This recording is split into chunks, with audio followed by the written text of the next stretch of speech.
Episode 4 भागती हुई परी। रात गहरी हो चुकी थी। पूरा शहर गहरी नींद में डूबा हुआ था। सड़कें खाली थीं, हवा धीरे धीरे चल रही थी।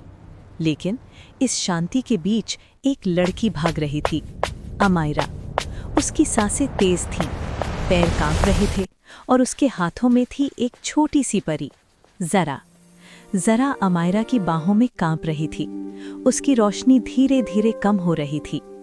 अमायरा की आंखों से आंसू बह रहे थे। अमायरा रोती हुई आवाज में, मैं जानती हूँ सब गलत लग रहा है, लेकिन मैं उसे छोड़ नहीं सकती। ये परी मेरी जिम्मेदारी है। अमायरा अपने दिल में सोचती है, अगर मैं रुकी तो ज़रा मर जाएगी। अचानक पीछे से आवाज आई, अमायरा रुको। वो उसके माँ बाप थे। उनके चेहरों पर गुस्सा नहीं, डर था।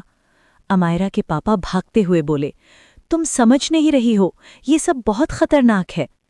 अमायरा ने पीछे मुड़कर देखा। उसकी आंखों में गिल्ट था, लेकिन फैसला भी। अमायरा चिल्लाई, मुझे माफ कर दो, लेकिन मैं गलत नहीं कर रही।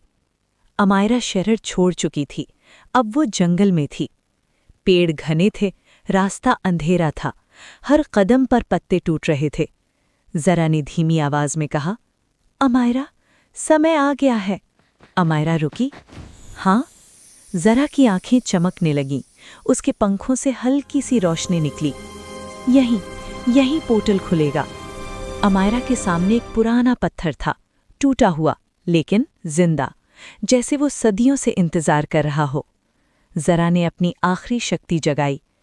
पत्थर चमकने लगा, जमीन कांप उठी, हवा तेज हो गई और फिर एक रोशनी का दरवाज़ा खुल गया। अमायरा ने ज़रा को और जोर से पकड़ लिया। मैं तुम्हें अकेला नहीं छोड़ूंगी। पोर्टल से तेज आवाज़ आ रही थी।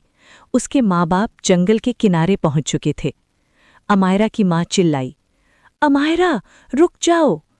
अमायरा ने एक बार पीछे देखा, आखिरी बार। उसकी आंखों में आंसू थे, लेकिन दिल मजबूत था।